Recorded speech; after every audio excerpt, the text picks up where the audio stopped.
নমস্কার, শ্রীহরি অর্গানিকের পক্ষ থেকে সকল দর্শক বন্ধুকে স্বাগত জানাই। বৃষ্টির পর আজ অনেক দিন পর আজকে আমরা একটা ভিডিও করছি। কেমন আছে আমাদের গাছগুলো একটু দেখে নিই। গাছগুলো প্রচুর ঝাঁপালো হয়ে গেছিলো, মানে পাতা ছাড়া আর কিছু দেখা যাচ্ছিল না। ইভেন ফলগুলো পর্যন্ত পাতার তলায় ঢাকা পড়ে পড়ে সমস্ত নষ্ট হয়ে যাচ্ছিলো। কাজে আজকে আমরা সমস্ত র্যাকের পাতাগুলো আজকে ছাটিয়েছি। দেখুন, পুরো হালকা করে দেওয়া হয়েছে। না হলে কি হচ্ছিল, এই যে এরকম ফলগুলো পাতার তলায় পড়ে পড়ে এরকমভাবে রোদ না পেয়ে স্যাঁতস্যাঁতে আবহাওয়াতে এরকম এইসব ফাঙ্গাস লেগে যাচ্ছিল, এই ফলটা নষ্ট। এইভাবে আমাদের প্রচুর প্রচুর ফল নষ্ট হয়েছে এই বৃষ্টির দরুন। বৃষ্টিতে পুরো জল বসে গিয়েছিল মাটিটাতে, এখন একটু শুকনো হয়েছে। তাই আজকে আমরা একটা লিকুইড খাবার দেব। চলুন দেখে নিই আমরা কি লিকুইড খাবার দিচ্ছি। এই বালতিটাতে মধ্যে আছে নিমখোল সর্ষের খোলের জল, এটাতে আছে ঘুটে ভেজানো জল, এটাতে আছে বেল আর কমলা লেবুর খোসার এক্সট্রাক্ট, এটাতে আছে হিউমিক অ্যাসিড। জেনারেলি আমরা বাইরে থেকে হিউমিক অ্যাসিড আলাদা করে দিই না, ঘুটের জলেই আমাদের হিউমিক অ্যাসিডে কাজ করে যায়। কিন্তু এই বর্ষাতে জল জমে যাওয়ার দরুন আমাদের ভেতরে রীতিমতো হেঁটে হেঁটে ফল কাটা সমস্তটাই করতে হয়েছিল। কাজেই এই রুটসগুলো অনেকটাই মানে একটু ড্যামেজ হয়ে গেছে। সেজন্য আমরা এইবার প্রথম আমরা হিউমিক অ্যাসিড এর সাথে অ্যাড করছি। আর এখানে এটার মধ্যে রয়েছে ট্রাইকোডার্মা সুডোমোনাস। এটা একটা জৈব ছত্রাকনাশক ও ব্যাকটেরিয়া নাশক। কেননা এই গাছগুলো হলুদ হয়ে গেছিলো, ফলগুলো প্রায় হলুদ হয়ে যাচ্ছিল। এই যে যেমন দেখুন, এখানে এই ফলটা আর হবে না, এই যে নষ্ট। তাই আমরা তো স্প্রে গাছে ফাঙ্গিসাইড করব, তার সাথে মাটিতেও দেবো, কেননা মাটি থেকেও এই যে নষ্ট, মাটি থেকেও এই ছত্রাক ফাঙ্গাসগুলো আসে। তো আমরা কোনো রকম কেমিক্যাল ফার্টিলাইজার আমাদের জমিতে ইউজ করি না। ইভেন কোনো রকম কীটনাশকও আমরা ব্যবহার করি না, নিম তেল ব্যতীত।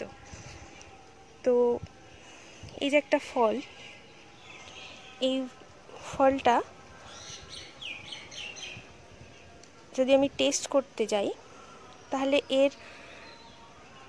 এর মধ্যে কোনো পেস্টিসাইড ফাঙ্গিসাইড আছে কি না সেটা রেজাল্ট পাওয়া যায়। কিন্তু এই ফলটা পরীক্ষা করে কোনো মতেই পাওয়া যায় না যে এই ফলটা উৎপাদন করার সময় মাটিতে জৈব সার দেওয়া হয়েছিল নাকি কেমিক্যাল সার দেওয়া হয়েছিল। এর কারণ হচ্ছে, গাছকে যতই আমরা জৈব খাবার দিই না কেন, গাছ সেটা নিজের মতো অজৈব পদ্ধতিতেই কিন্তু সেগুলো গ্রহণ করে। কাজে এই ফলটা তৈরির সময় আমরা মাটিতে কি খাবার দিয়েছি, জৈব না অজৈব, সেটা পরীক্ষা করার কিন্তু কোনো রকম উপায় নেই। কিন্তু অদ্ভুত বিষয় হলো, এটা যে আমরা পুরোপুরি জৈবভাবে করছি, এটা টেস্ট করার উপায় হচ্ছে, চলুন আমরা একটু আমাদের মাটিটা দেখে নিই। মাটিতে দেখুন, একটু তলাটায় যাই, এই যে গাছের গোড়াগুলোতে দেখুন কিভাবে কেঁচোতে দেখুন মাটিগুলো তুলেছে। এই ছোট্ট ছোট্ট যে গুল্লি মাটিগুলো, এগুলো যে আমরা কেঁচো সার দিই সেটার। আর সবচেয়ে বড় কথা হচ্ছে, এই যে এই মোটা মোটা যে জিনিসগুলো, যে কেঁচোর মাটিগুলো তুলেছে, এইগুলো কিন্তু মাটির তলায় বসবাসকারী প্রাকৃতিকভাবেই যে কেঁচোগুলো মাটিতে থাকে, প্রচুর বড় বড় কেঁচোগুলো, আরও এই সাইডে এলে দেখতে পাবে, এই দেখুন, এই যে মাটিতে যদি আমরা রাসায়নিক দিই তাহলে কিন্তু এই কেঁচোগুলো কোনো মতেই আসে না। এটা দেখুন, এটা তো একদম এখনো ভেজেই রয়েছে। এইগুলো কিন্তু একদম মাটিতে কেমিক্যাল দিলে এই জিনিস থাকবে না। আর আমরা যে লিকুইডগুলো বানিয়ে তৈরি করে দিচ্ছি, এগুলো কিন্তু কেঁচোদের খুবই প্রিয় একটা খাবার, যার ফলে এরা মাটির নিচ থেকে উঠে উঠে এসে এভাবে আমাদের গাছগুলোকে কিন্তু ফার্টিলাইজারের কাজ করবে এগুলোই। আর তাছাড়া তো তার উপরে রয়েছে টেস্ট। যারা আমাদের শাকসবজি টেস্ট করার জন্য নিয়েছেন, দেখেছেন, তারা অবশ্যই জানবেন যে এর স্বাদ অবশ্যই একটু ভিন্ন। আর এর স্বাদ যথেষ্টই অন্যান্য শাকসবজি থেকে রসালো, মিষ্টি, যার ফলে আপনি খেয়েই বুঝতে পারবেন। আর আমাদের বহরমপুর শহরের মধ্যে আমরা হোম ডেলিভারি অ্যাভেলেবেল করাচ্ছি। আপনারা যদি উপভোক্তা হিসেবে আমাদের সাথে যুক্ত হতে চান, অবশ্যই আমাদেরকে হোয়াটসঅ্যাপ করে জানান। আজ এই পর্যন্ত। আমাদের ভিডিওগুলো দেখার জন্য অশেষ ধন্যবাদ।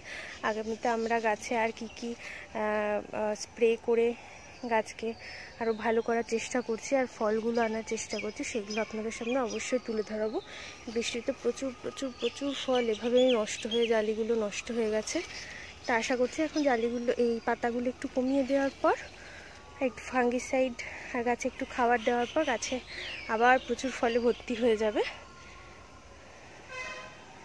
আজ এ পর্যন্তই, ধন্যবাদ।